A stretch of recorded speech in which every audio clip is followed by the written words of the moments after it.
Okay, recording has been started. So good morning, everybody. Welcome to this session. We're going to be here today for 2 hours, and we're going to learn a lot of great information about how you can empower and engage your multilingual families. So today we have with us Dr. Timothy Sims, and he is the Director of Federal Programs for Hickory Public Schools. And we also have as another ELD support team trainer, Alicia Das, and she is a K-5 ESL lead teacher in Harnett County Schools. And today I'm with you, Satli Stocks, one of the ESL Title III consultants. I'll be supporting the chat, so you will be seeing my name in the chat. But now I'm glad to turn it to Alicia and team to start this wonderful session. So have a fantastic day. Thank you, Satli. Tim, are you muted? Of course. Only way to start this. All right. Good morning, everybody. As you enter, we would love for you to share the following in the chat box if you have not already. Please let us know your name and role, the name of your PSU or public school unit, county, district, whatever charter. And using the sentence frame below, tell us one thing you want to walk away with from today's session and why. One thing I want to walk away with today is blank because. And you should be able to find, depending on the how you have your browser set up, the chat box should either be at the top or the bottom of your screen. Just a little chat icon. And we are excited to be here with everybody. Very happy to be here. All right. Satli said, I am Tim Sims. I'm Director of Federal Programs for Hickory City Schools. I have been working with multilingual learners. I can't believe I'm going to say this. It has now been over 30 years. And my passion for this has always been with an equity focus. I wanted to change lives of students in ways that, to make their lives better. And so that is what my work has been for the past several years. Alicia? Yeah, I'm actually the ESL lead teacher K-12, focusing on secondary in Harnett County Schools, one of 3 ESL lead teachers there. And I've also been working in an educator in Harnett County for over 30 years, and I love it even more now than I did then. I'm very excited about all the work still ahead. I've also had a passion for like stepping outside of the box and doing action research for strategies that help our students. And that's one of the reasons why I love the Growing Success for MLs Now conference, because it's an opportunity for us to do that. Really look at, the challenges that our students and families face and finding some really extreme and unusual out-of-the-box strategies. So I'm very happy to be here with you today and with Tim and with Satli. Yes, and we cannot be appreciative enough to the amazing Satli who will keep us on the rails and going forward. She is amazing. We call ourselves the Zotley crew instead of the Motley crew. It's the Zotley crew. So today's session is dedicated to those of you who wear many hats and serve in multiple roles. Thanks so much for sharing your details with us in the chat so we can get to know you a little better and address your specific needs based on your many roles. We will share a few of your comments, and we would like for a few of you to open your mics and share your thoughts as well. As we are reading the chat comments, raise your hand if you are interested in sharing your response with the group. We'll ask you to open your mics for just a bit. All right, now I've got to see if I can figure that out. Yes, and I've seen a couple. We're going to start with Beth Leopard. I think Beth has been with us from a little bit earlier this morning. She's from EC Clay County Schools. She's EC in Clay County Schools, I'm assuming. And she would love to walk away with insight and some tools for engaging families during meetings and overall communication. And I can say we're definitely going to address that today. Did you find one, Tim? I see that Luann Llewellyn is with us from... Yay! Yay! Welcome, Luann. She's from Surrey County Schools, and she's hoping to walk away with some improving some. Okay, I got to slow down, folks. Improving input and output for multilingual families, um, because ML stakeholder group is crucial in her district. We have a bilingual instructional coach with us today. Her name is Diana Castano. I hope I'm pronouncing that right. Winston-Salem Forsyth County Schools. One thing she wants to walk away with today is ways to authentically engage families because she wants them to be involved in the education of their children. And I think you'll hear that said a million times today. So welcome to you as well. Are there any hands raised, Sattli? I did not see any. Sattli, We'd love for someone to share out. We would love to get to know each of you personally. But yes, I don't see any hands yet. And remember that you can unmute yourself. So if you don't find the raised hand, then just go ahead and unmute. Hi, Sattli. It's Julie Aiken. My hand, I thought, was raised. We can see it now. It is now. Yes. Oh, yay. Do you want me to share what I want to walk? I'm not being negative. I just need help because I've hit a brick wall. I also teach for the community college where I live. I teach English as a second language and family literacy to the parents of our students. I've combined the two to help with family engagement. And they are now saying, several parents, most of the parents, we don't need English. We love you, Miss Julie, but our phones do everything we need, which is so sad. So I'm just like, for so many reasons, maintaining and respecting, of course, their native language, but to help them so they can help their kids at home and just for safety. Well, thanks so much for sharing that. And hopefully as we go through today, we can answer that question directly. But please remind us if we don't. Open your mic and remind us if we don't. Well, and it's just brainstorming, so thank you. Exactly. And you'll have plenty of time for that with your peers too. Thank you. But thanks for sharing that. Okay, and I see Ms. Robin Cooper has her hands up. Yes, good morning. I am Robin Cooper from Duplin County Schools. I'm a principal here. And actually, I had another thought from what I put in my chat, because this is something with the population of ESL learners being the majority here at my school. We have really been trying to figure out how to engage the students and parents who come to us with no English. We have the spectrum, but our population is growing in the ones that are first new to country, new to schools here.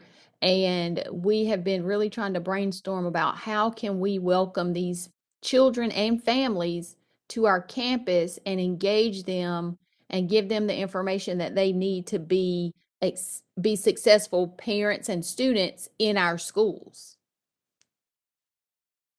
Awesome. Yeah. We should cover a couple of ideas in that area. If we don't, please remind us by the end to come back to that, because I have a few ideas for you, and I think the overall content will help you see some ideas that may help. And all of you that have shared out either in the chat box or verbally, you're in the right mind and spirit for today, for sure, because that's our goal too, is to help you answer all of those questions. So thank you, Ms. Cooper. And so in case you've never been with Alicia and I for anything before, what we would want to make sure you are aware of is our goal, aside from what we have prepared for you, our goal is to walk away with you feeling like you got what you needed today as adults. And so please help us if we have not met your needs. We also have office hours this afternoon, so we will be available to specifically address some things or help brainstorm. I don't know that I have all the answers, but we have some. All right, so. Back up one. Did I skip? I was going to say, I feel like I there skipped a slide. Thank you. So our fundamentals for today. we want you to feel free to contribute your ideas, questions, and ponderings via the chat box to raise a hand, or we will also share a Padlet. And open a mic. We're going to include that too. You feel free to open a mic. And you will see throughout our presentation today that if we're looking for responses, particularly, even if we're not looking, we want them, but we will have icons towards the bottom right-hand side of your screen that will show chat box, raise a hand, Padlet, just to kind of help you see where we are. We want you to feel free to acknowledge the benefits of family engagement and examine its challenges by seeking solutions. We are going Just one of the things you've raised already. Yeah. We are going to create an artifact that will allow us an opportunity to apply and remember what we learn.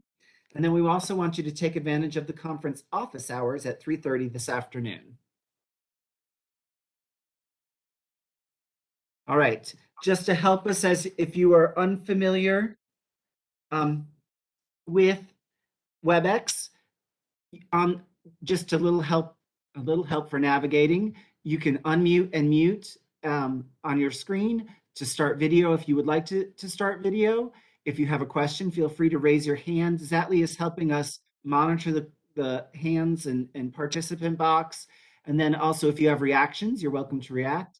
And then, of course, you can share in the chat screen. I want to say that we really appreciate you being with us today. We appreciate all the roles you play. We know for many of us, we have many roles, and so it's hard to kind of separate them out. So we hope you walk away with valuable information. And before we get started, we wanted to make sure that you have access to all of your empowering and engaging families resources, as well as your resources for the week. Lee actually emailed all participants this morning. So there's an email with a link to your notebook for the week, but we've also got a way for you to access it here. And we're going to talk through your notebook. It's going to take us a few minutes to make sure you feel comfortable with that. So you can find all of your resources for our session today in your notebook. And if you don't already have it open, some of you might have seen your email. You can go to this slide. I think it is, I don't know the number of the slide, but it's this slide in your presentation. And you can get to your presentation by typing in bit.ly/engage families day 1 with each word capitalized, first letter capitalized. That's your presentation. That's one way to get to your notebook for today. Another way is through the email that Lee just sent. But you are multifaceted roles. And so you would click on, when you get to this slide, you would click on multifaceted roles, and it'll take you to a forced copy of the notebook. And so we're going to give everybody a few seconds to try to get in. And Lee is going to also post it in the chat box, the link that you need to click on. So we hope that we've given you multiple ways to get to your notebook. Thanks, Lee. You're the best. And someone actually put that in the chat box. All right. So also put any questions you might have in the chat box if you're not able to open your notebook. All right. Now we're going to do a quick review of what's inside of your notebooks. Since today is your first day of the conference, we are going to take time to do that. You'll need to keep your notebook tab open every day throughout each of your sessions, because it will have your conference links. It'll have your place for note taking and links for your artifacts. Every session will have an artifact for you to do so that you're fully engaged throughout the presentation. All right, so Tim, if you will open our notebook to page 1, and hopefully everybody's there. I think you're on page 5, so maybe back up. No, you're on page 1. Okay. All right. So on this page, it'll just give you tips for using the notebook. It'll explain how you complete each day's session artifact on its corresponding page in your notebook. It'll tell you how you add to your notebook with links and images, and also how you can use the annotation tools at the back. We're going to take a look at that. If you'll click, Tim, you'll complete and link your artifacts on this page of each of your sessions in your notebook. each day. And we're going to explain how you do that later on too for today, but that's where you're going to be linking your artifact. And then you'll find instructions on how to share your artifacts. This is important. DPI wanted us to share this specifically. If you go to page 6 of your notebook, there's a way to actually join one of the groups in the ELD Hub in GoOpenNC, hashtag GoOpenNC. And there are 2 groups that you can participate in, and there's a way for you to share your link to your artifact there. So not only are you sharing your ideas from what you get to in today's training, but you'll also be able to look at other people's ideas. So it is a plethora of possibilities if you share that way. So again, that's on page 6. And then the next page in your notebook, Tim, there's a place where you can actually keep notes for your daily office hours so that you remember, where you were when you heard the information. And then the next section of your notebook is your annotation tools. It's a really cool feature. If you'll turn the page, Tim, you'll have stickers and little, tabs that you can place on pages of your notebook so that you don't forget important information. And the only other important thing to share with you about your notebook is to remember to save the link that you just created, because that's your copy, your forced copy, personalized version. So make sure you save your notebook somewhere safe. Can you or Sotley think of anything else, Tim, that we might need to mention about not the at the moment. notebooks? And No, were you there any cover questions in everything. the chat box? Any questions in the chat box, Sotley? I don't see any questions. Just somebody said, Luan says she loves the notebook. So yeah, we're really excited about having this resource today. But no questions that I see right now. Stacy Daniel did a great job with the notebooks, and anybody else on the team who helped create those. It is phenomenal. So there you have it. One of the tabs that you will keep open is going to be your notebook for today. We're going to keep several tabs open as we're working. And the presentation is the second one. So hopefully you'll be able to get to everything you need there. Tim? Now to understand the purpose of our session today. All right. Our purpose today is to make sure we collaborate to find many ways to empower and engage every family.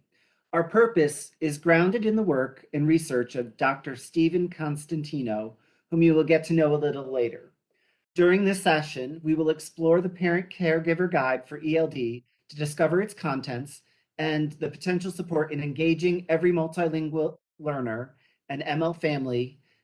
Many of you probably already know that NCDPI has made this shift from using English learner to multilingual learner.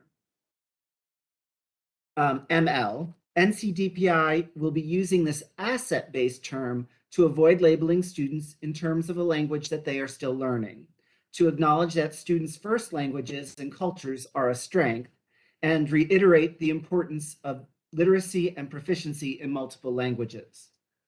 For policy and, I got behind on my notes. For policy and procedural reasons or legislative reasons, we may still continue to use the term EL. There's a letter that we've referenced in the little. So yes, NCDPI has shared a letter regarding the shift in language to help school districts start conversations around this asset-based language. We have linked it at the bottom of the slide. Just go to you can see the link. You will see both terms used in the ELD standards document this week. Zatley, will you share the link in the chat box for the letter? Yes. We will also reflect on Dr. Constantino's 5 simple principles to engage every family.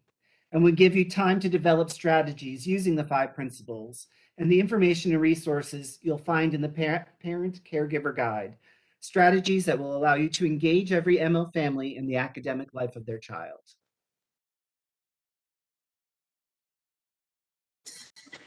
So to help us in achieving our goal for today, our goals for you for today, we want to talk to you about the terms that we've chosen to focus on, and that is engage every family.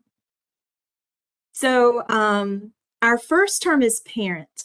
There's been yet another shift in education where we're going from parent involvement to family engagement. And just an alert, Zotli and Tim, it looks like I've lost internet, but you can still hear me, right? Okay, if I have some problems, I mean, you'll just have to keep going, Tim.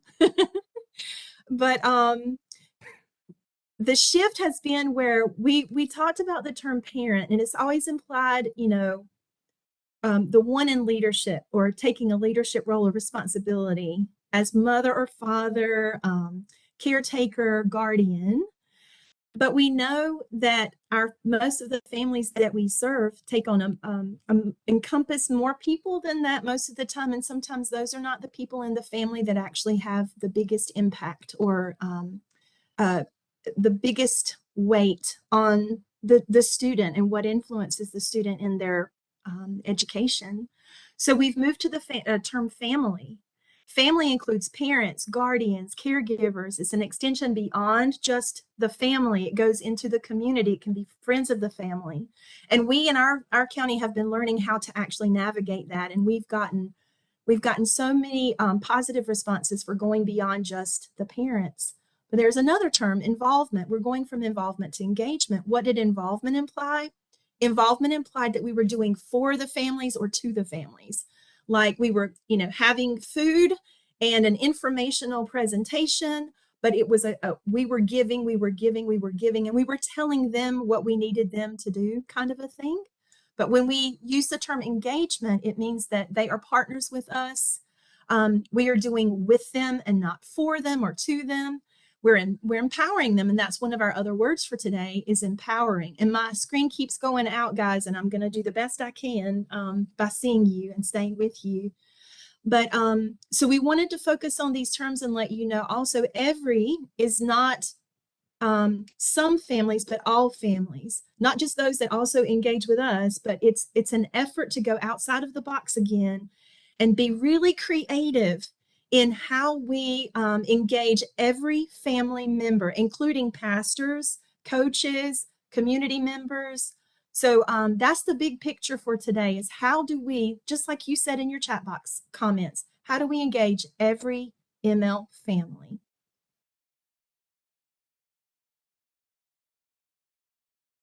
All right, so we'll be starting by reflecting on the following questions.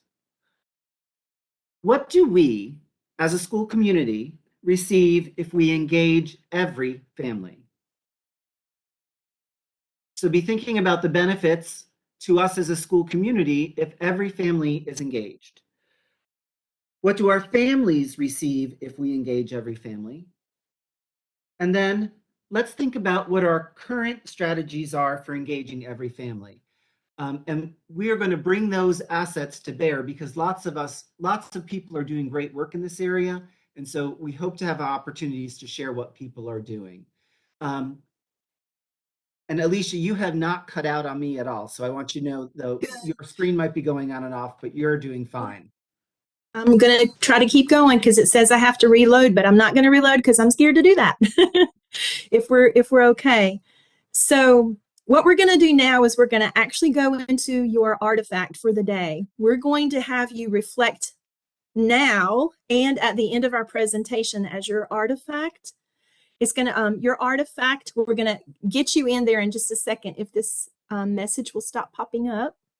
Your reflection will be on the 3 questions that Tim just gave you. So we'd like for you to open it now, and you're going to have 3 ways that you can open it. You might have already figured it out by the screen. But the first way, Tim, if you will show them on the click, you can click from your conference notebook if you like. The link is at the top of the page. Or you can click on the link displayed on our PowerPoint above the actual image of your document. And we created a shortened URL for you just for convenience. You can type that in, bit.ly/parent guide artifact. That's all you have to type in to get there.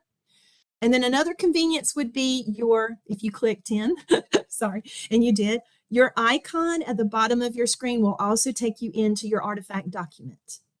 Okay. So Tim, if you'll just demonstrate by clicking on the A so everybody can see what their open document will look like. It'll be a forced copy just like your notebook so that they're personalized. And what we're going to want you to do is when you get into your document, if you would add your name in the title, in the parentheses, you can add your name and your session, which would be day 1. And you really don't even have to put your session because it's in the title, but write your name in the title of the document. And then you're going to copy the link and put it in your notebook where there's a space for you, and you can see it on the slide when we get back there. So Tim is copying the link and he's going to pretend. Yep, copied the link. And now go back into the presentation and he will pretend on the click to have put his backup one, Tim. Oh yeah, backup one, Tim, sorry. He inserted his link in the artifact document. So now hopefully all of you have had time to open your artifact document and paste the URL in your notebook. And unless we have questions in the chat box, Otley, we're going to go on assuming that everybody is good. Hope you guys can still hear me because I'm still getting messages. We can hear you. Sounds Okay, perfect. just let me know. I'm What was checking that? the chat. I don't have any questions. We share the link and the questions for people to have them just in case there as well, but no questions at this time. Okay, so now I feel like this is probably the best part of our day is when we're going to be reflecting. So if you will, as you listen to me talk, go into your document or watch our screen for directions, whatever's best for you. For the next 3 minutes, we want you to reflect on the answer to those 3 questions. And if you'll click, Tim, you're going to put your reflection answers in the pre-reflection session. This is where you're taking notes of your reflection right now. You're going to reflect and write your answers to the pre-reflection questions there. And then when you're finished, Tim, if you'll click again, we want you to be prepared to share out. So please write your reflections in the document and then share a comment or 2 in the chat box from either of the questions. It doesn't matter. And be prepared to raise a hand or open a mic to share out when you're finished reflecting. Are there any questions about our activity? Again, what do we receive? What do they receive? And what are your current strategies for engaging every family? You can begin reflecting now.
Okay, you have about 30 seconds to finish out your last thoughts, maybe make a comment in the chat box and be ready to share out by the mic. And Tim, in about 20 seconds, you can start the conversation. And we have a question in the chat. It says, where do I save or submit my artifact? I will answer that question at the end of our reflection because I forgot to share a couple of details. Perfect question. Thank you, Satli.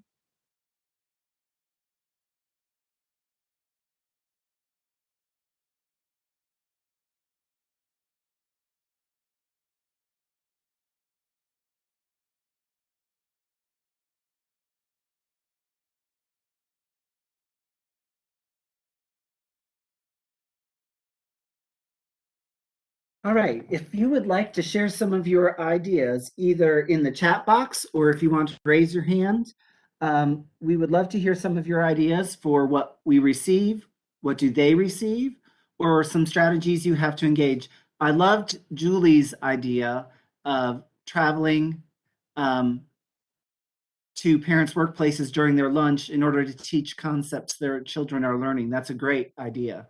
Thank you. Thank you. Yes, I do it twice nightly, but I also go to the local fish plant with permission from their supervisors, and we discuss these concepts during their lunch times. Thank you. And I'd love the fact that you That's mentioned getting great. permission because that always helps. Yes, yes. Luann, would you like to share? Luann, I'm not hearing you, and it looks like you're not muted on my side. Can't hear Luann either. Now I can, oh, that was you. Sorry. Sorry, Alicia. Luann, since we can't hear you, we'd love to hear your idea. Maybe place it in the chat box too, unless we can get you to be able to be heard. So Elsa talks about that what we receive is knowledge about family background, history, and the individual student. And we do have some people that were not able to get to their artifact. So if you click on the A on any slide, it'll take you to your forced copy of your artifact, just so you know. And then we're gonna refresh your we're gonna talk to you about where to share the link when we finish our discussion. And Robin mentioned we receive funds of knowledge, which I absolutely love. That makes my heart sing because although it is not something we talk about in our presentation today, that's actually one of the underpinnings we did as we developed this presentation, and that is Moat's idea that that all of our families come to us with a rich background, and it's our opportunity to learn from them versus looking at people coming to us lacking something or lacking language or not connecting. And so it's a whole different way and perception of looking at our families that is really important. And I want to share personally one thing that I've seen in our county as we're learning how to engage families and not just involve them. One thing that we receive is the whole child. We've seen light bulbs come on, children open up in ways that we couldn't even have imagined when we involved their whole family and their community. And something that they receive is a change in trajectory.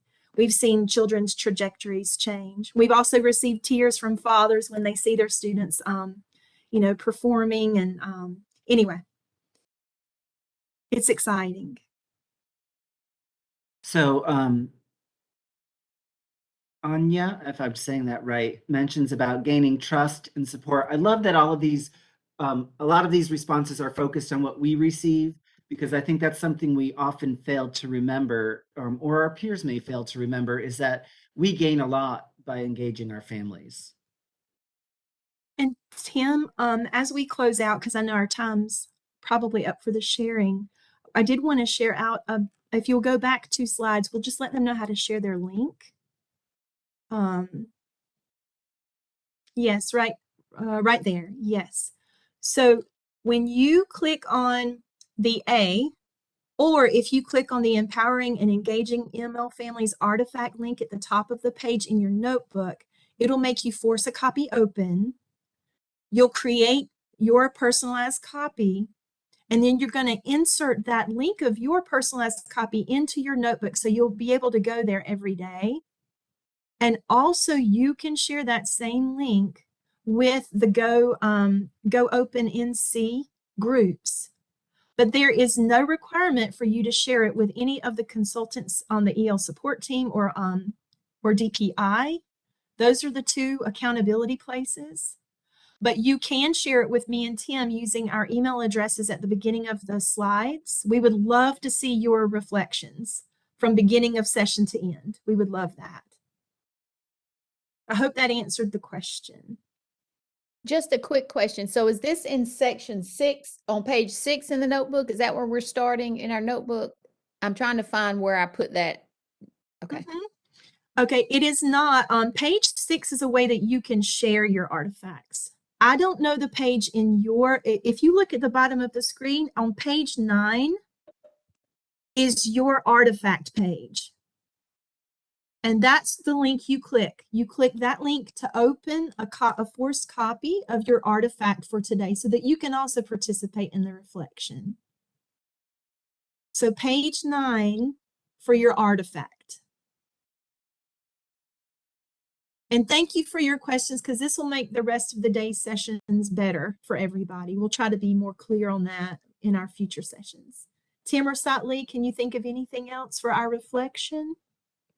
Not off the top of my head. The only thing I want to warn people is every time you click the links, you're opening a new forced copy. So you really want to share your, save your link so that you're going to your copy and not having to continually go to a blank copy.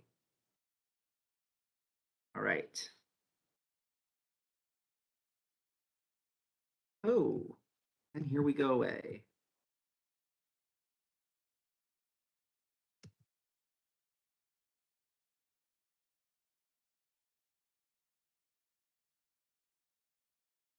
So we would like you to use these questions to guide your thinking throughout the session today, and be prepared to reflect on these questions again at the end.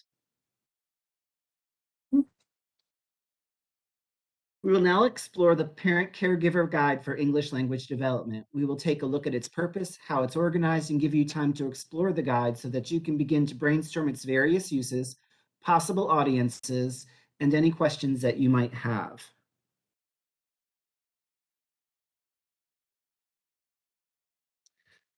So as you'll see in the other sessions this week, you can find all of your ELD standards documents in your ELD Standards Hub.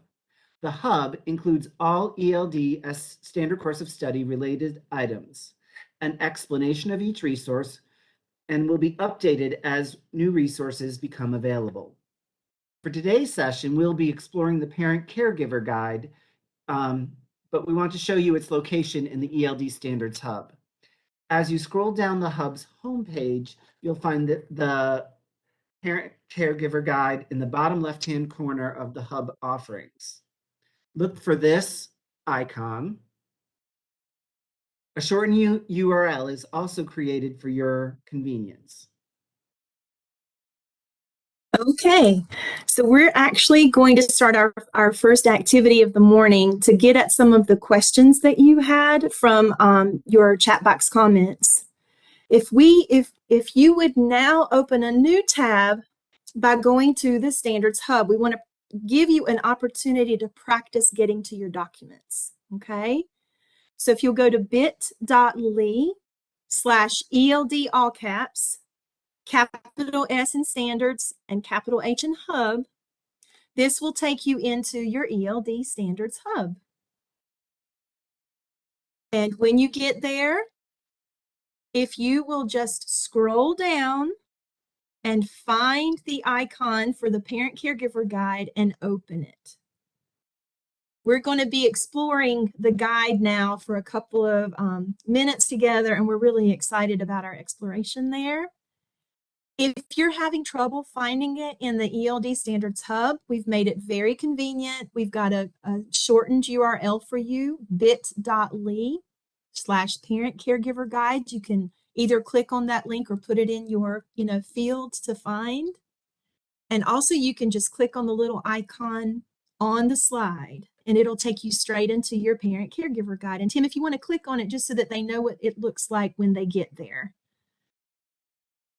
This is your first ever, this is in your Eld Standards Resource Hub. You'll scroll all the way down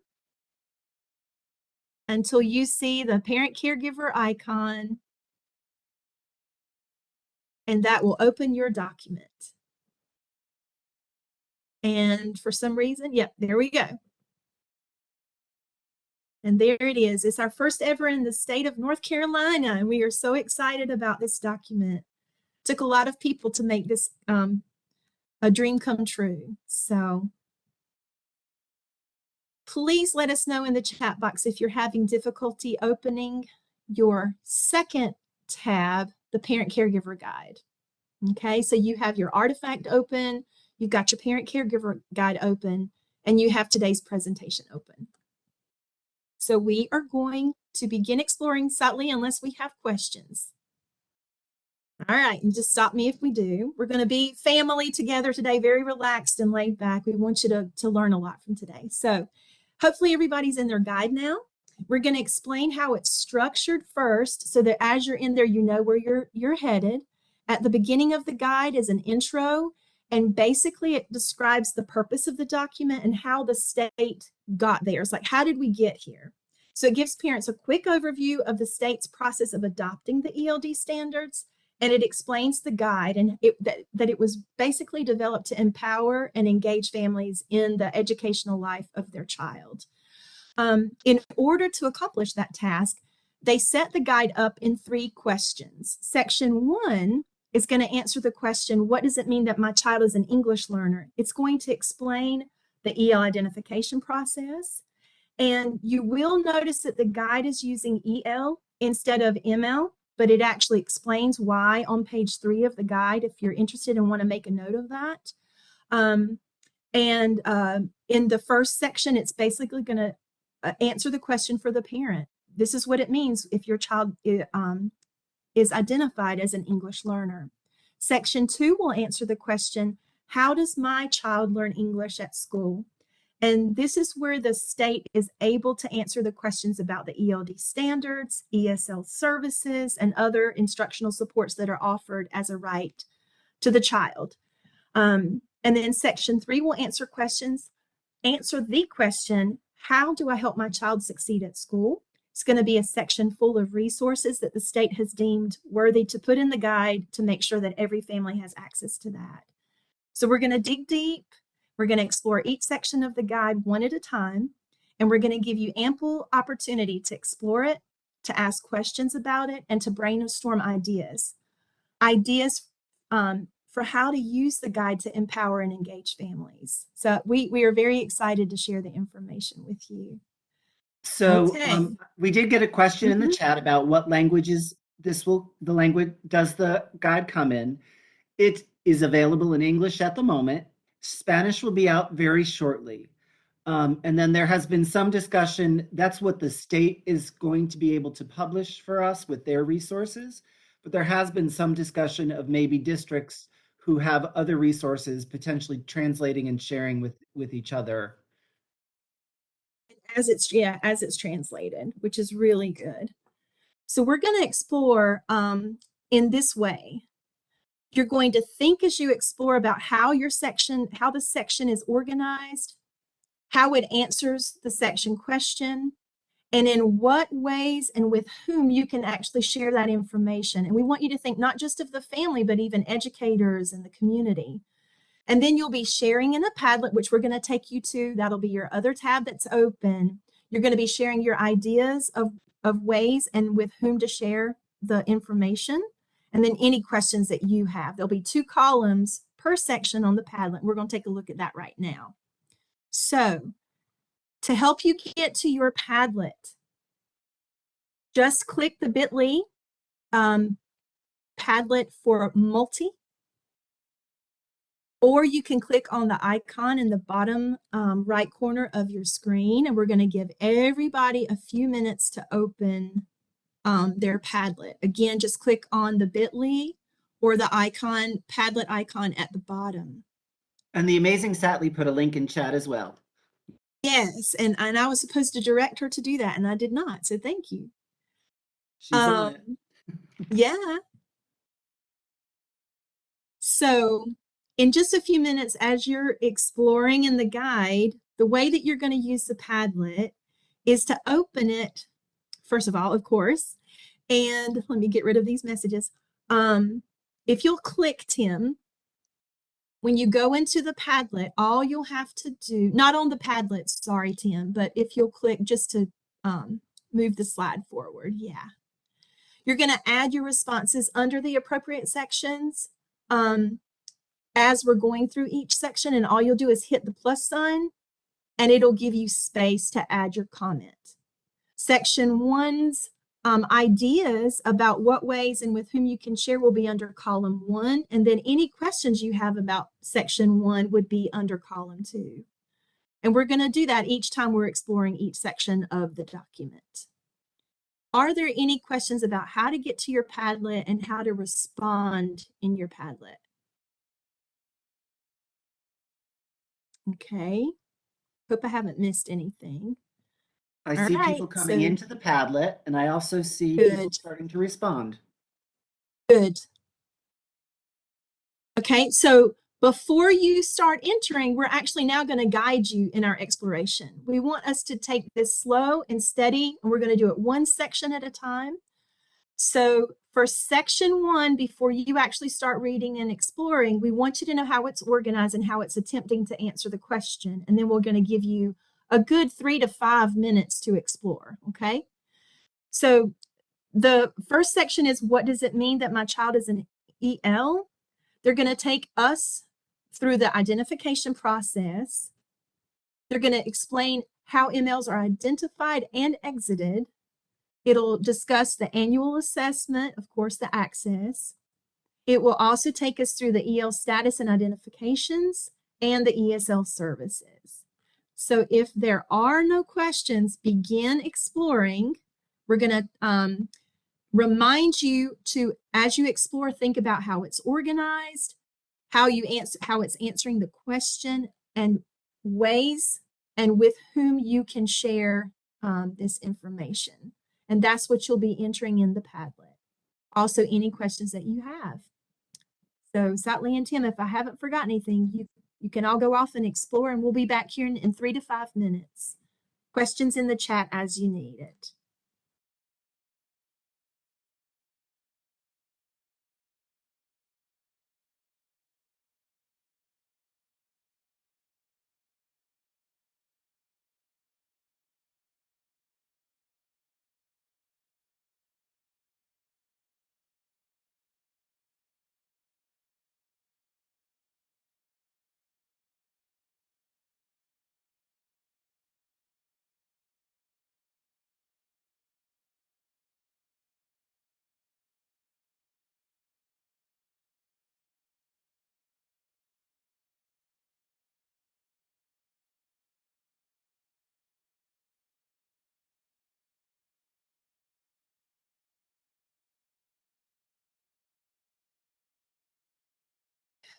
Also, make sure that you are in section 1. And we're only looking at section 1 of your parent caregiver guide. So your ideas and questions should be going under the section 1 ideas and section 1 questions columns of the parent caregiver guide.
All right, we're going to give you all about 30 seconds to continue sharing your thoughts, and then we're going to review kind of some of your thoughts around section 1.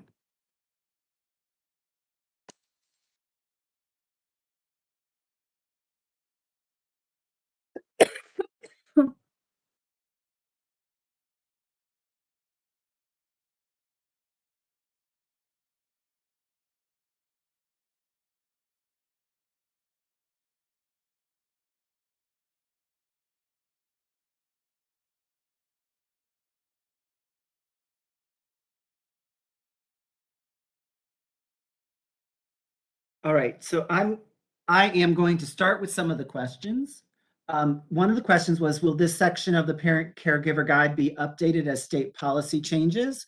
And I was just bringing that up to my colleagues as we are moving away from the WAPT, moving to the WEA screener for some grades, and so that section has already been updated. Another question was about how will we know when the caregiver guide has been translated. Those translations will be posted to the hub. And then some of the questions was about the language used. And that can be a little bit challenging. There was a lot of discussion about reviewing it. So if there are particular words that you find challenging, that is something we can look at for revision in the future. Alicia, do you see other comments you would want? I see. I saw one. I'm going to try to go back to it. That, even as a teacher, teachers can share that information with their administrator and with classroom teachers, because the guide actually explains it, some things that some teachers don't even know about the process. I thought that was very wise. And as usual, I jumped the gun, so I have a couple of other things I'm supposed to highlight for you. Did you notice the graphics, the colorful self-explanatory icons? Click your screen. And then how they are repeated on other pages for consistency and to support understanding the information. Also, the charts and the white space and even limited talk of all these designs were intentionally incorporated to help the ease of understanding. We were kind of like following our EL strategies for the guide. We also hope you had time to notice that this section covers the EL identification process from enrollment to exit. There's mention of the new term multilingual learner on the top of page 3. A note about the new case screener at the bottom of page 4, and even includes details about declining services or not identification. The guide also describes the calculating progress and exit measures. Do we have? I'm sorry, I'm trying to. Ooh. Yeah. So now we want you to feel free to use an open mic to share out some of these ideas that we might not have mentioned. I'm trying to manage my screen too, and it's not cooperating. But anyone want to open a mic and share out anything that you thought of for uses of that information in that section or the audiences, and then we'll also follow up with some of our ideas. Open mics or raised hands? I'm not seeing raised hands. I do want to remind you that part of the reason for doing this as a Padlet is to please save the Padlet link, because then you'll be able to keep these ideas that are typed in the Padlet. And that Padlet link should be in your notebook. Hopefully we put all of the links there. Any other I just went through an audit this year, our county did. So this document is phenomenal. Thank you so much, because it goes right along with the parents' right to know.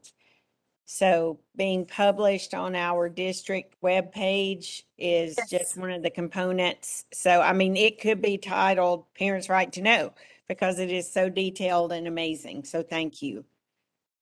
Very welcome. And I'm thinking of this as an instructional coach. I know we have one in the audience.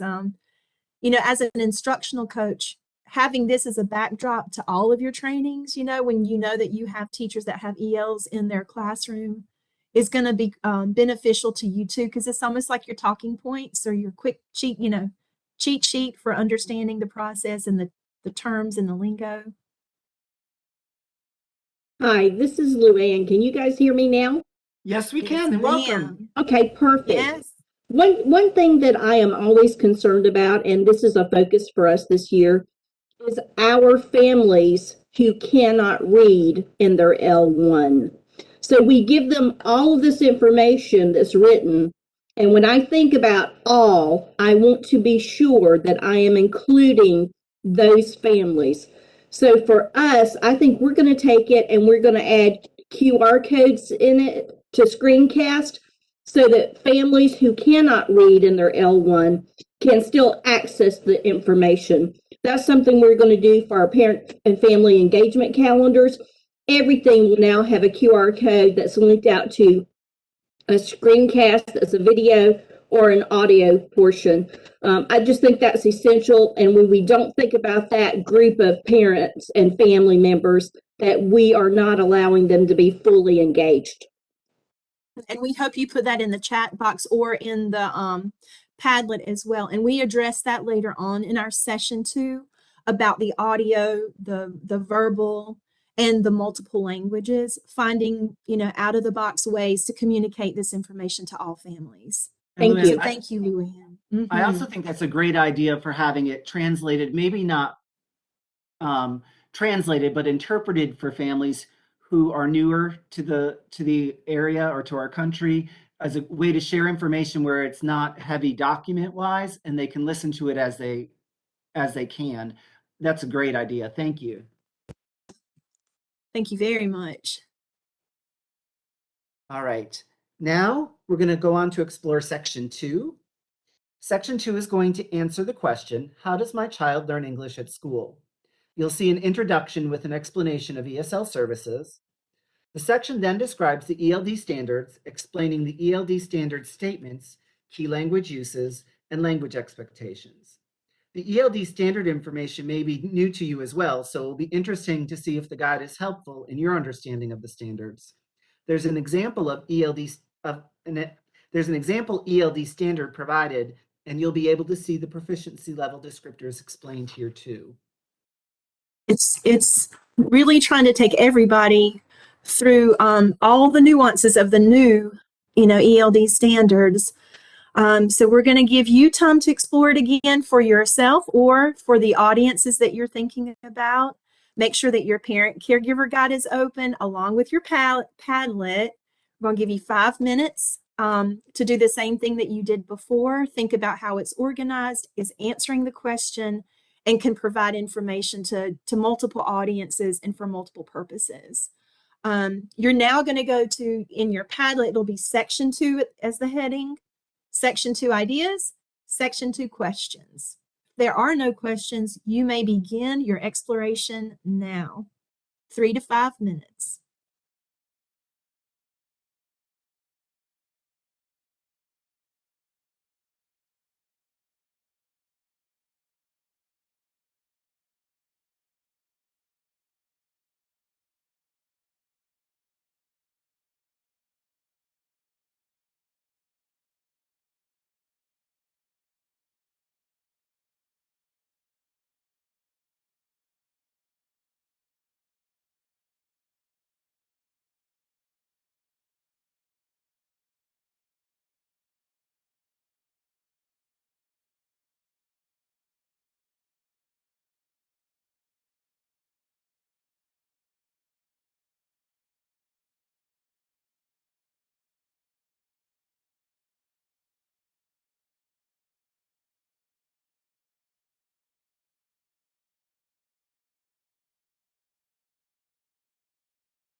We're going to give you about 1 more minute to go to review this section because there's a lot in here, and we will start sharing out some ideas.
Also, if you've finished, your brainstorming and Padlet entries, you can put a comment in the chat box as well. While we get ready for our share out, did you notice graphics come straight from the ELD standards documents with clear and precise definitions so parents, colleagues, and community members are able to see and hear the information and the language of the standards just as multilingual educators are. The section starts on page 9 by answering the question with an explanation of the Language Instruction Educational Program, or LIEP, and how the LIEP team helps determine the types of services MLs are eligible for. It explains the EL plan and pull-out and push-in sessions.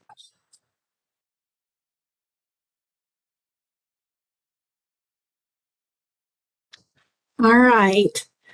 So if you're ready, we love to look at the Padlet. Tim, if you want to share the Padlet screen, we can go there and start reading a couple of comments. And anybody that wants to open a mic is, feel free to open a mic if you want to share out about the uses, the audiences, and the questions for this section.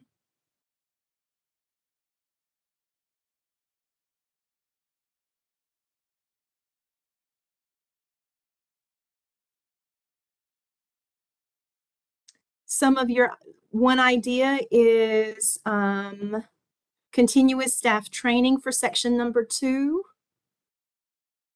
Share the information during family nights, parent-teacher conferences. And I love this idea, an ESO 101 with administrators and classroom teachers. Great idea. And then I like this idea, take a section at a time and use it to build a micro commercial. And it would be for families to view and learn. And this is again from Luann, because it's a lot of information and it could overwhelm. And in our county, we've even been talking about year 1, focus on this. Year 2, there's so much rolling out new next year from the state. A lot of teachers are going through letters training. We've got the new ELD standards. So we're going to take it one bite at a time as well.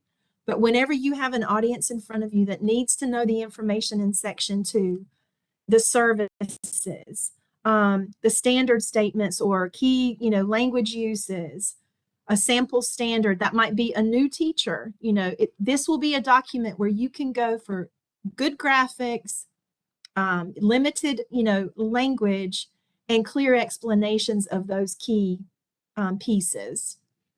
And also the proficiency level descriptors, because a lot of the new things, Tim, I don't know if you might want to go to the slide in the PowerPoint presentation, the graphics slide again. And I can't see your screen. To the graphics slide. Slide number 29. Slide number 29. And you're no longer in presentation mode. I am aware of that. It's reconnecting for some reason. I see that. Sorry about that.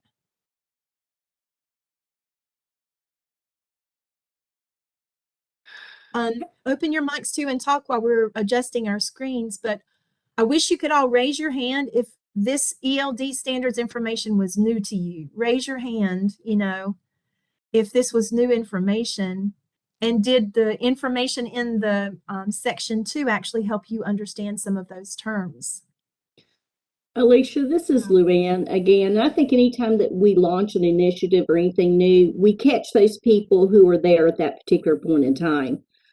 I think it's important for us to be proactive and think about how we can capture this information on when we launch it, so that as new administrators come in, or new teachers come in, or new parents come in, or new family members come in, that they can still go and access that information where they are and reflect upon it and have access to it. So as we're building these things, I think that's something we really need to think about, because when our ESSER monies run out, how are we still going to do some of these things and know that we're not, supplanting, we're actually supplementing. So that's one of my points here is, as I build this, how can I build it into a library that at any point in time, if I have a teacher that comes in, or a paraprofessional, I think we need to think about those people as well. But they can go in, they can look at that in the library, they can sit and watch it, view it, or whatever needs to be done, so that we're not constantly trying to reteach those, or people who need to go back and review something and clarify and simplify so that we know they understand it. So I think for us, that's something we have to figure out, is how we're going to not water it down, keep it there, but always have access to it for reflection or reteaching or training for the first time. Absolutely. And the reason I had Tim bring this back up is those graphics help us stay focused on what's important. It's not watered down. It's the actual terminology for parents, educators, and even students.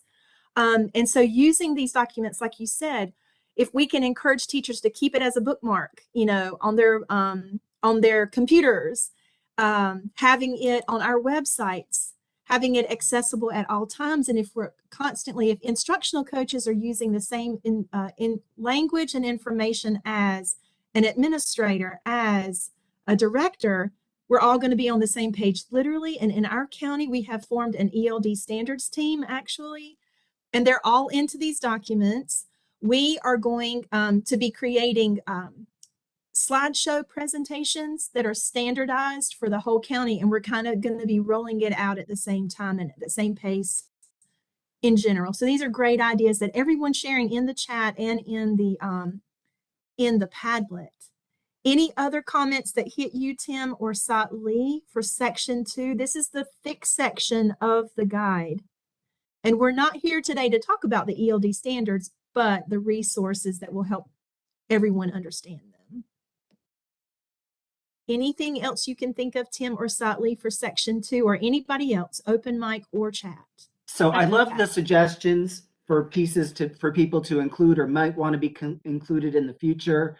As this was worked on, it was a challenge to figure out what level of language to put in, what level of detail to put in, because we wanted to acknowledge that some of our parents have college educations and understand this very well, and want to know the information, and then to balance it for our families who may not read in their native language, right? So that was a real careful try to give and take to include as we develop this.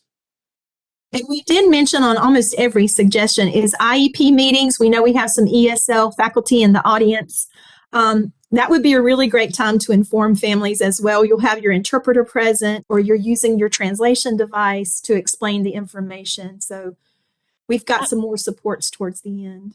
I'm Julie, and when we're trying to share this with parents, because we have a large percentage coming in now, we can't get in touch with them. We go to their, like if I want to deliver the access test scores or to talk about the parent caregiver guide, there's some, we can't reach them by mail. I can't get them at home, at their homes. If I drive out there, it's like they don't want to be found. So any suggestions? I mean, they need to see their their child's EL plan, and sign off on that.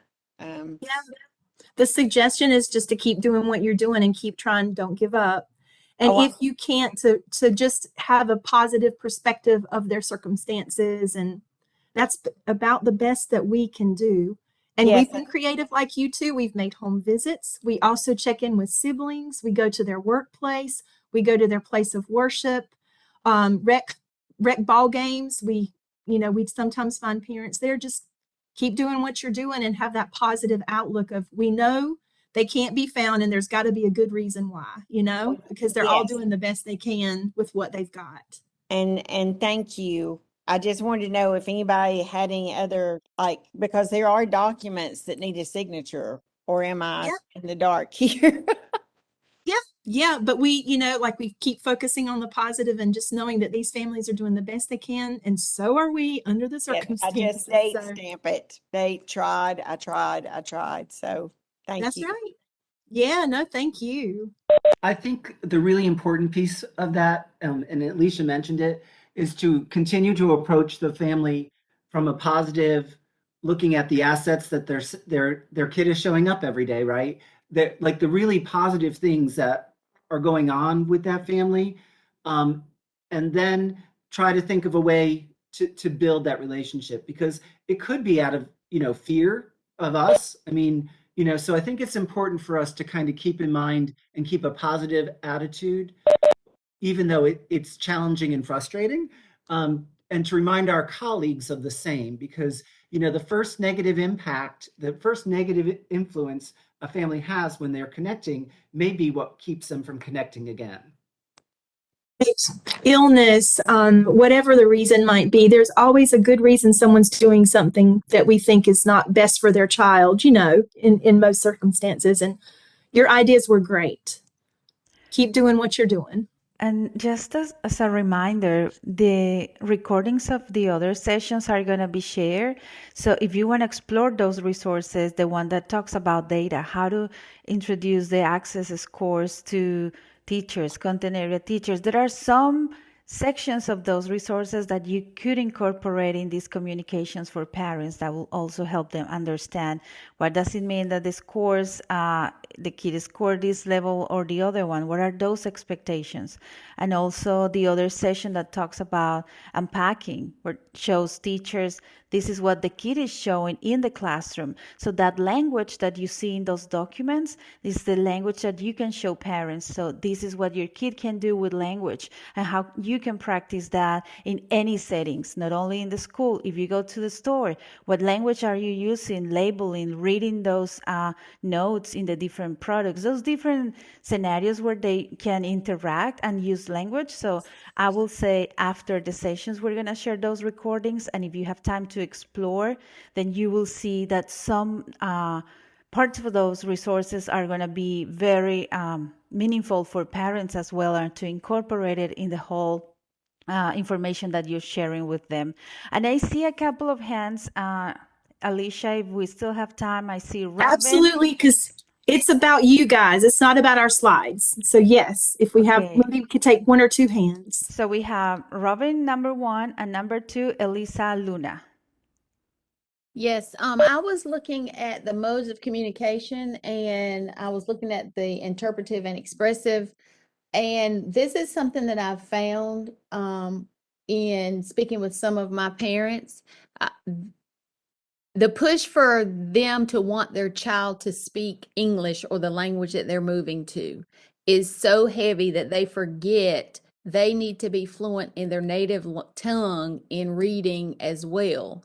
So making sure that they understand when they look at these scores or whatever, that yes, we want them to become fluent in English, if that's the language they're moving to, or the second language, I guess I should say.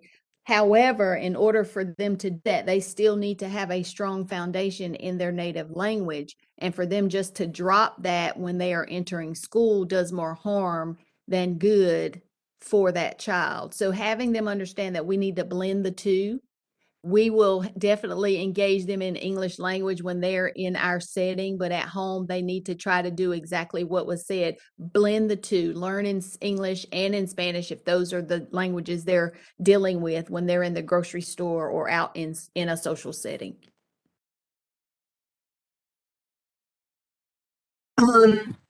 And so, Lee, I think if you guys who have your hands raised can make a note as to the questions you have, we're going to go ahead and keep exploring our document, and then we'll answer all of those questions in our next share out as well.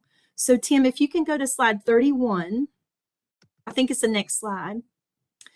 We're actually going to take a look at section 3.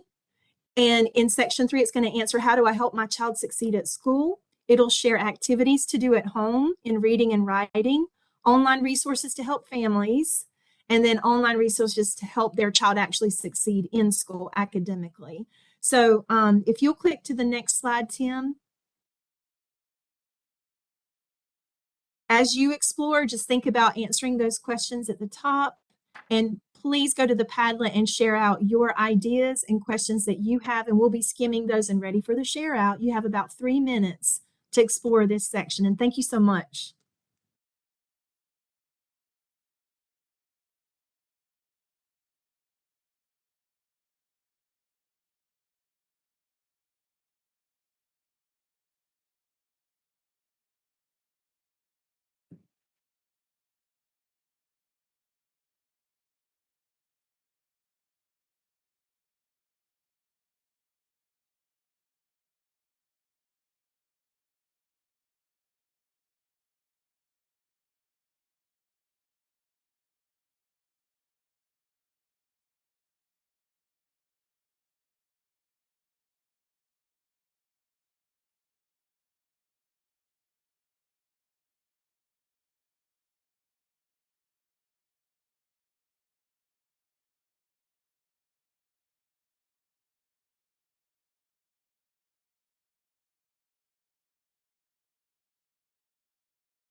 So we'll give everybody about 30 seconds to finish out your thoughts and what you are exploring, and then we'll share out.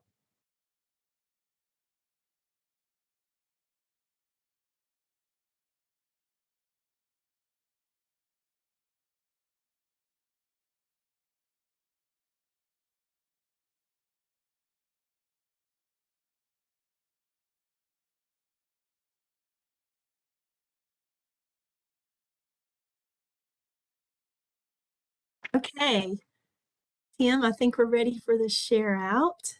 If you'll click to the next slide. And of course, you can keep exploring while you're listening too.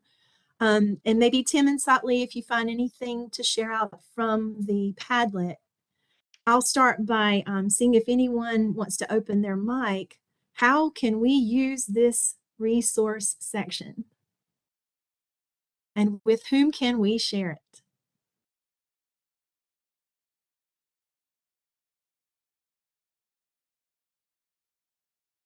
Any raised hands, Sotley, or open mic people? And if not, Tim, you and Sattli can start sharing Padlet. I'll try to find my Padlet screen and share as well.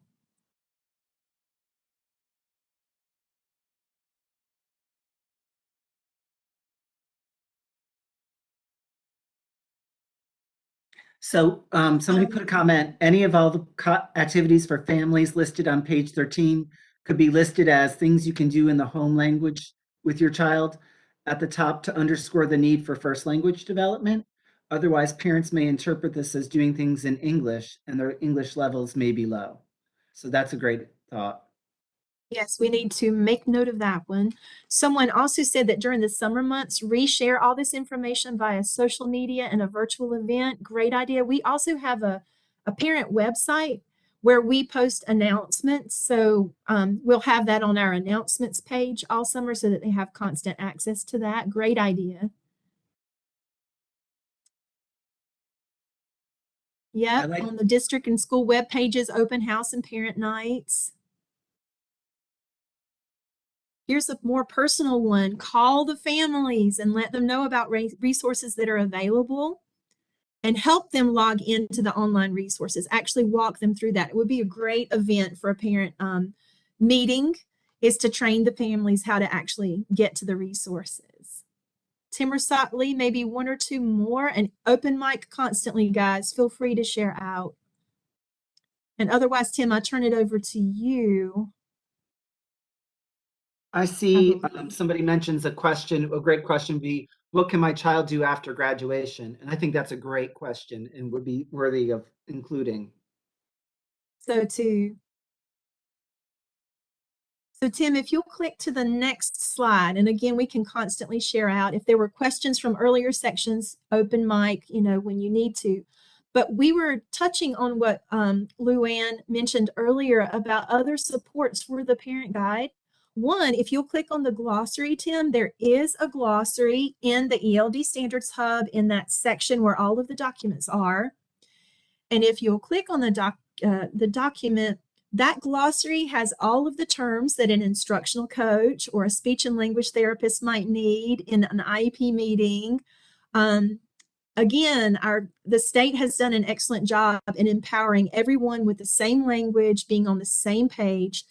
And this is a way we're engaging not only the families, but educators. They're engaged and they are empowered. So we wanted to make you aware of the glossary. That will help you in explaining some information from the parent guide. And then back to the slide, Tim, translation apps. We're not going to take the time now to ask you to share out open mic your experiences with translation apps, but if you would be putting comments in the chat box, because we're going to copy the chat box notes and put them at the end of the PowerPoint presentation at the end of the day. One that we recommend that you use, not only one that you can type into and have the language come back to you, but audio, speak into a device and the language pops out on the other side is highly recommended, of course. But there are also the scan and translate versions where a parent can scan this document and instantaneously see it in their first language. One that we recommend from experience is Google Translate. You download the app and it will translate the document for you instantaneously. I practiced with it last week again. And then again, we're going to have other versions translated and maybe even podcasts like Luann had suggested. Once a county creates one in a first language, maybe the state can share those resources as well. Tim, anything from you about the supports?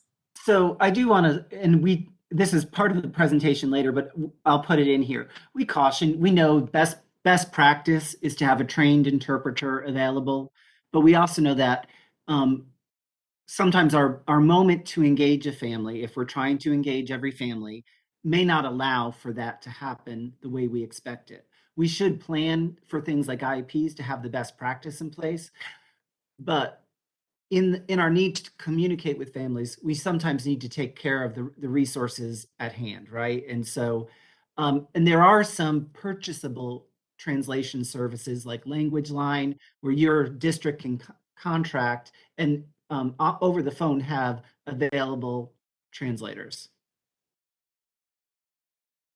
And Luann, I'm going to add out loud explicitly on this slide for the next sessions, the audio, the recordings. I think that's a great thing to explicitly have as a bullet. So thank you. Alicia, I would We also hope- like, if I may jump on Timothy's statement.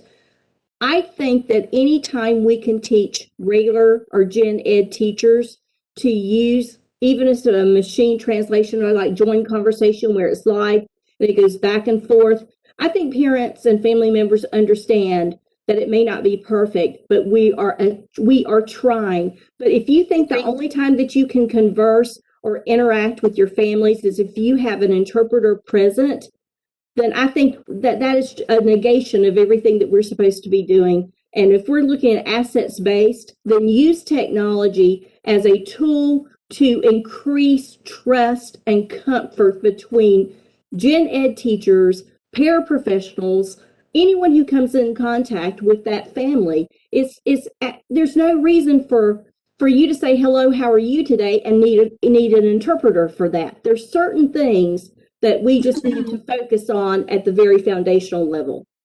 And it is like these tools are empowering all of us, right? They're empowering us to communicate, it's just really good for everybody. Thanks for that, Luann. And I'll turn it over to Tim.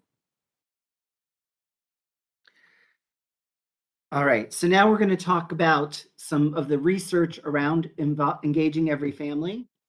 So now that we've had some time to explore the Parent Caregiver Guide and had a chance to think about our audiences and the possible uses for it, we want to take some time to look at current family engagement research. We're going to use this research to further explore the Parent Caregiver Guide and how it may help us to live out these best practices and plan effective family engagement strategies and activities that support our ML families and their students in not only understanding the new ELD standards, but also in helping them have voice and choice and be engaged in their academic success. The research we are focusing on today is that of Dr. Stephen Constantino. Dr. Stephen Constantino was serving students as a high school principal when he discovered the research about the effects of family engagement on student learning and became convinced that this was the missing ingredient in helping all children learn.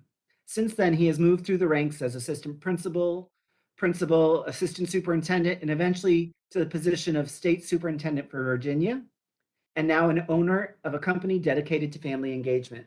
He currently travels the globe sharing best practices in family engagement that result in increased academic achievement for all students.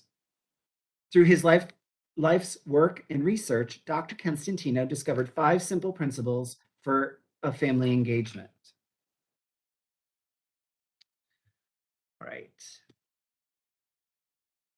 So the first principle that Dr. Constantino recommends is that a school culture, to adopt a school culture that engages every family. Dr. Constantino recommends that our first step is to establish a school culture that invites family engagement. And I want to make sure we're supporting the idea of school culture, not family culture. When the school culture truly looks to engage every family, everyone is looking for ways to create opportunities for engagement. Do we really want to engage every family is a question we have to ask ourselves as we look at this. And how does the word every make us feel? Does it feel like too big of an ask? Can we think of families that might be challenging to engage? And we have already had that discussion. But if we do not address the culture of family engagement within our schools, any strategy we attempt may be quickly thwarted. The first attempt at engagement that is met by unwelcoming staff can change the relationship between the family and the school. And I want to highlight, I did an icon of Pac-Man because when I think of culture, I think of the quote by Peter Rucker that says, "Culture eats strategy for breakfast." So if our environment, if our culture in our school is not one focused on engaging families, then any strategy we roll out can easily be, breakfast. So we really want to take time to think about creating that environment that really welcomes families. Some ideas that could help build culture include families and planning and carrying out school events, getting feedback from our family on their perception of your school through surveys, walkthroughs, focus groups. The book the book from Dr. Constantino, Engage Every Family, has surveys and tools that can help evaluate the culture of your school in regards to family engagement. And then your door prize, it includes a link to Dr. Constantino's website, which also has some of the tools available on that website. One of the ideas you could do to help engage families is walk through your school with some of your multilingual families and talk about what makes them feel welcome and what might be able to be fixed or tweaked to make them feel more welcome. So as we connect to practice, I would like you to think about the strategies, what strategies or activities can you imagine that support creating a culture that engages every family in your school? How could the parent and caregiver guide for ELD help you accomplish this? And I just want you to kind of take notes for yourself. Oh, somebody just, I love these people. So encourage, oh, they're posting great ideas. Sorry, it's. Of course they are. To lead. Because they're already doing this stuff. We're just affirming them.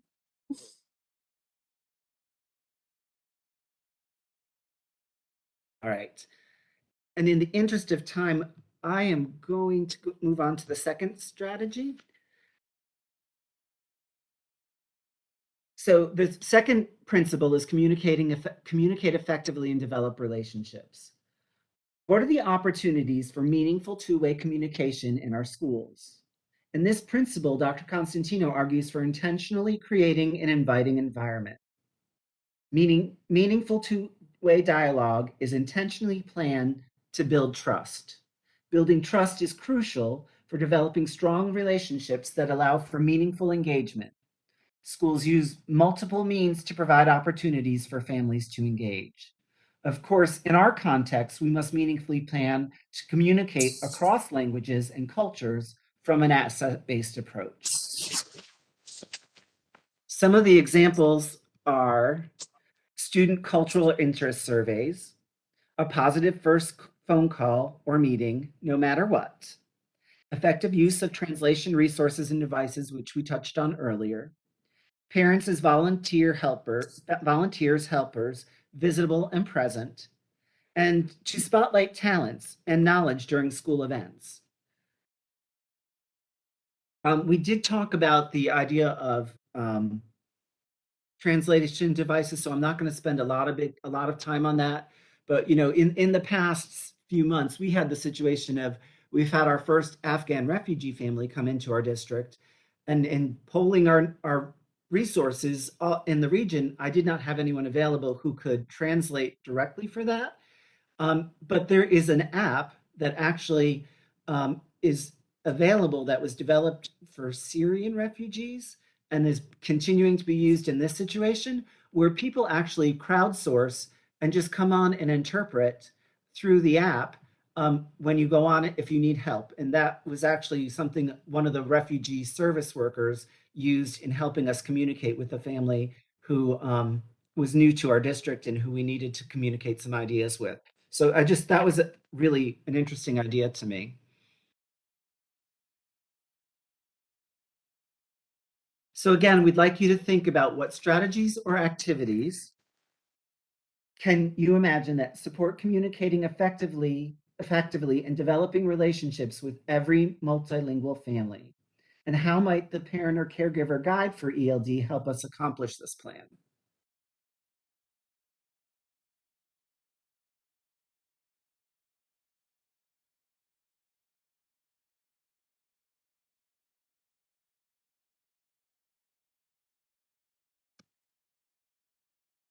I cannot find the name of the app, just so somebody just asked me, but I will find it and get back to you. I'll remember to get your contact information. Sashi mentions talking points. So yes, talking points is fabulous, amazing. It's a way to communicate with every family all at once, in whatever their language. So in the original version, Dr. Constantino refers to this principle as empowering families.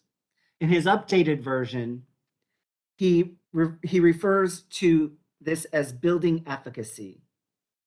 He felt that some people interpreted empowerment as creating an image of making families militant or activists rather than building collaboration. But this principle focuses on building capacity within the family to support learning and meaningfully participate in the decision-making in the educational environment. This was a key idea that was considered when developing the parent-caregiver guide. They look for real opportunities to help build parents' ability to communicate with and advocate for their students. Some suggested ideas are that parent caregivers participate and help develop students' learning plans and help monitor and assess progress. And also that the school provide trainings and school practices to help families take a proactive role.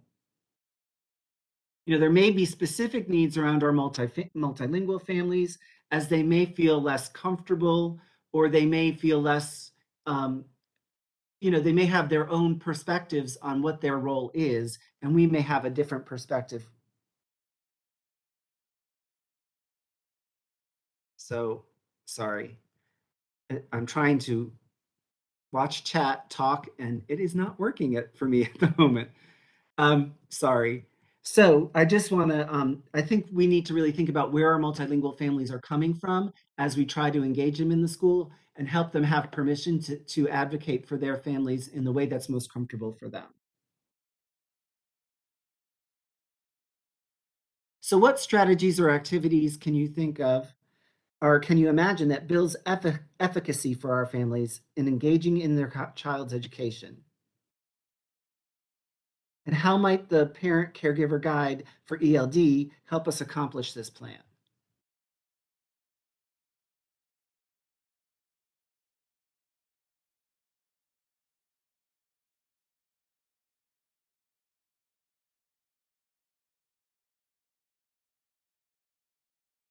Okay, and I think, Alicia, I can't hear you. I think we lost Alicia for a moment. Yeah, I can't hear her either. But she's muted. Can you hear me now? Welcome back. Yes. We missed you. Okay, my internet went out, but I am back. And I have no idea where you are, but just keep going, Tim. You go with the whole show. Keep going. All right. All right. The fourth principle is engage every family in decision making. The school creates opportunities for families to lead and participate in school learning, consultation, planning, and events. The school makes sure families and students have representation in the relevant decision making. For multilingual learners, this could include the development of their English learner or multi-learner learner plan. Although if we know, Title III only requires notification and for parents to have the ability to refuse services, but we could step it up and actually, and some people do, to include families in developing the plan. This could also be an opportunity to build inclusive environments that build efficacy for our families. A challenge that we could put forth to our schools is how many of our multilingual families are representative on things like the parent on the school leadership team? Or are there ways in which we can get input from our multilingual families that can inform our school leadership, our school improvement plans, or our district improvement plans? So, here are some ideas around engaging families. Families lead and participate in planning school events. Leadership teams are representative of the school's population, and community organizations that represent families' interests and needs are resources and collaborators in the school environment. Please keep sharing your other ideas like you're doing in the chat box. So again, we bring it back to the question of what strategies or activities can you imagine that could assist families in collaborating in developing plans for their child's education? How might we be able to use the parent or caregiver guide for ELD to help you accomplish your plan?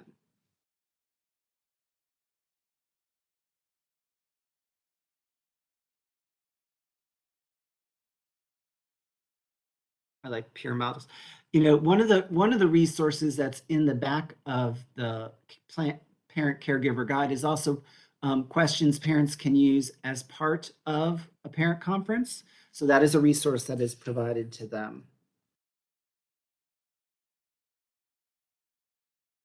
And then as we go into the fifth principle, I would ask you to continue thinking about your resources. The school can be a focal point in the community to bring together resources. The school makes partnerships with individuals and organizations in work and community places to take on mentoring roles within student internship and also maybe work-based learning opportunities. We need to create opportunities for students to see people they relate to in different roles. Partnerships are made with other learning institutions, other schools, the community colleges, and other training or providers.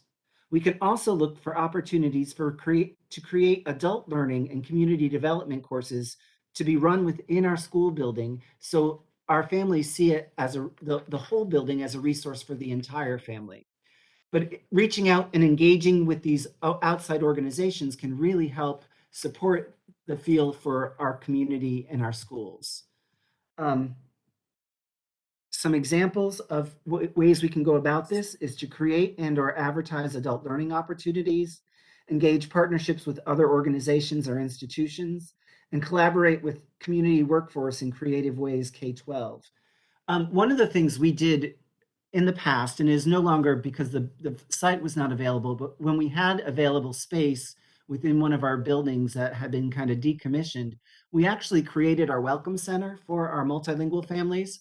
And then inside of that building, we brought in community partners who may serve that community. So we brought in the Learning Resource Center, which worked with families who had learning differences. We brought in Centro Latino, so they worked out of that building and families were able to make that connection. So as families came into our community, we had the opportunity to really create opportunities for families to connect to organizations within the community. We also had the Conflict Resolution Center and other organizations that were available to communities in our building. So that was something we were able to do in the past. Sadly, as space became prime, we lost some of those connections. We still have the connections in the community, but it is not as close as it used to be. So let's take a minute to think of what strategies or activities can you imagine that could help your school or district identify and engage community organizations that support your families. How might we be able to use the parent or caregiver guide for ELD to help you accomplish your plan? Somebody asked, where can I find adult learning opportunities? So I think that's a great question. And I think it's somewhat specific to each of your own areas. But one of the things I would refer you to is the community colleges, because they do receive some funding to do developmental education. And we've had opportunities where the community college has actually used space within our school to offer like English as a second language classes. But I would also refer you to things like connecting to your workforce development board or the career centers in your area, because they may have some resources of people doing workforce development kind of sessions or skill sessions to help families. So those are some opportunities I can think of. Another opportunity might be Goodwill. They have resources available for adults, as well as reaching out to some of your faith community, because many of them are also looking for opportunities.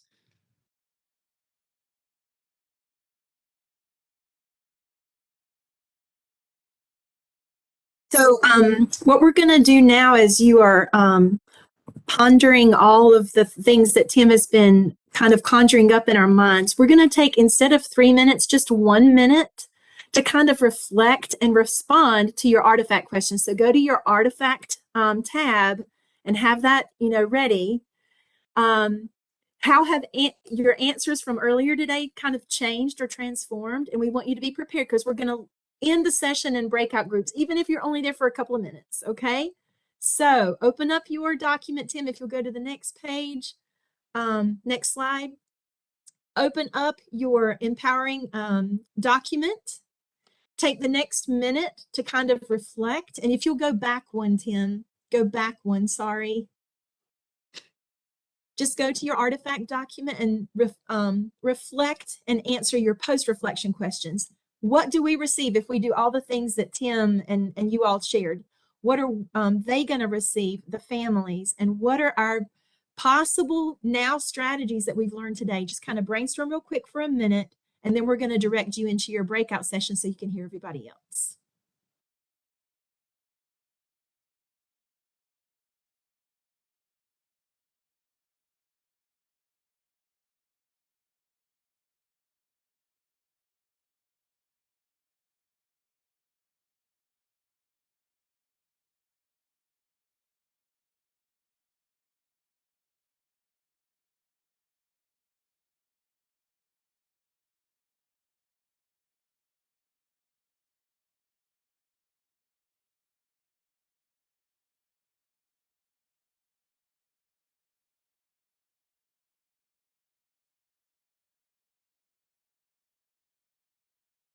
So as we transition into breakout rooms, what I'd like to kind of challenge you to do is try to give yourself 30 seconds to 45 seconds to identify some of your either big takeaways from today or your best suggestion that you want to share with that group that maybe they could take home and try in their school or in their environment.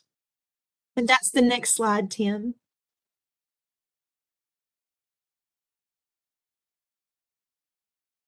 All right, Satley, I think we're ready for breakouts. Try to get each participant 30 to 40 seconds.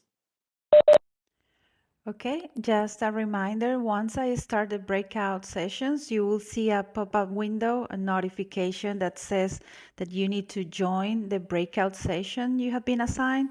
We have 7 groups, and Alicia and team, you should be able to jump into any groups if you want to. So fingers crossed, I'm going to start the breakout sessions.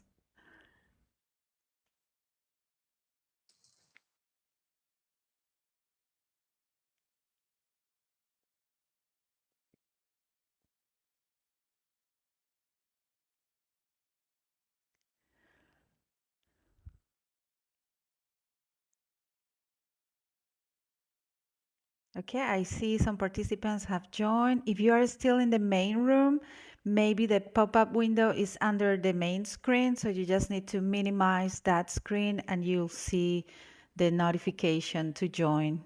If not, I'll go ahead and give you a few more seconds. If not, I'll just add you to one of the sessions so you can participate.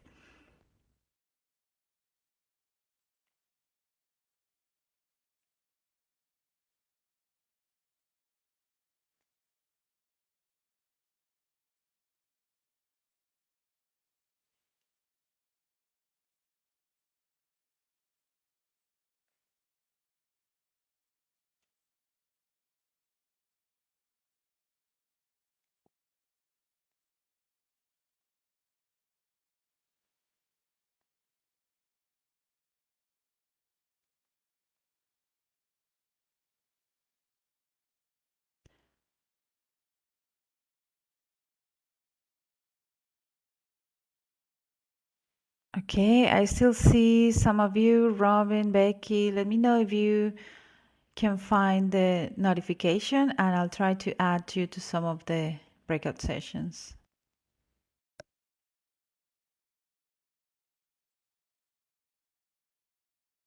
Mine is saying I'm having technical difficulties or connectivity difficulties, so that might be why I'm not able to go into one. Oh, okay. Well, it's 6 of you guys. If you want to unmute and have that conversation here, that will work as well.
Sadly, in the interest of time, we're probably going to have to give them about a minute and then.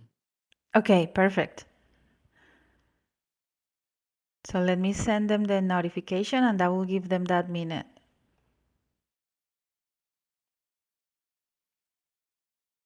Thanks, Atley.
Okay, team, I'm closing all the breakout sessions. I see most of the participants are back. All right. Alicia? Right. I'm finding slides.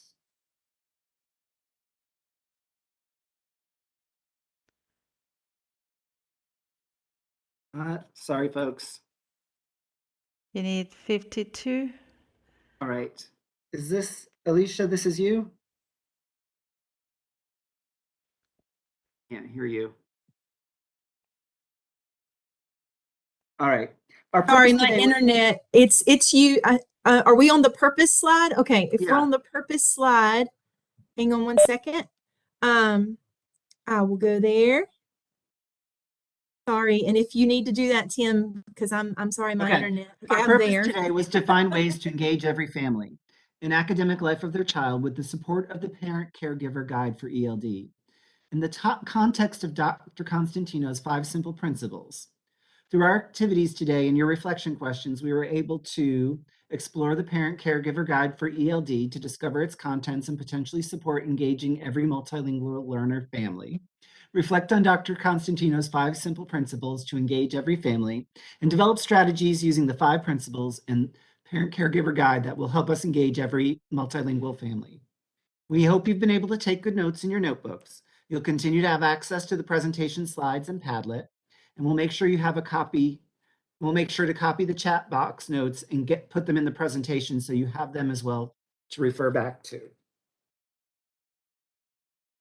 As we close our session, we would love for you to complete this sentence frame as your ticket out and put it in the chat box. My first next step to empower and engage families will be blank because blank.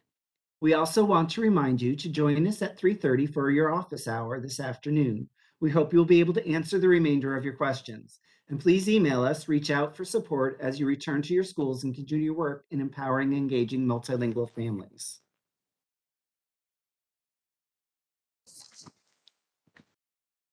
And Satley, if you wouldn't mind putting that sentence frame in the chat in case somebody's looking for it.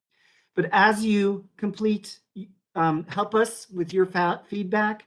As you complete your ticket out, you can also take this time to complete your PD evaluation. I would like to say this will be really important for Alicia and I. This is our first time presenting on this topic. And so we would really love some feedback for ways in which we could hone it and make it better. And so we'll leave you a link to that in the chat as well. And then finally, we have door prizes. Alicia? Yeah, we just wanted to thank you so much for your time. We wish we were in person having donuts and drinking coffee, but you have some teaching tolerance free film kits. If you go there, you get free engaging multicultural topic films that you can have as an educator. As Tim mentioned earlier, you also have the free download of the website, Engage Every Child, Every Family, Every Teacher, Every Day is Dr. Constantino's website. Lots of resources there. There's also free art posters and downloads for educators from the National Gallery of Art. And Satli shared a free download of the family engagement core competencies from NAFSCE, a national organization that is helping us empower and engage families. And then finally for you, 25 free food days that you need to put on your calendar right now. I think next week is a free Slurpee. And if you dress up like a cow, you can get a free meal at Chick-fil-A in the month of July. So this was just a way we could say thank you. And thank you for your 1 extra minute too. We tried to keep it to the 2 hours. Your contributions are priceless, and we can't thank you enough for all that you've helped us do today. And I appreciate all the suggestions you have provided us that we can use as well in our work. Thank you so much. Yeah, it was fun, guys. Wish we could meet you all in person one day. Thank you so much.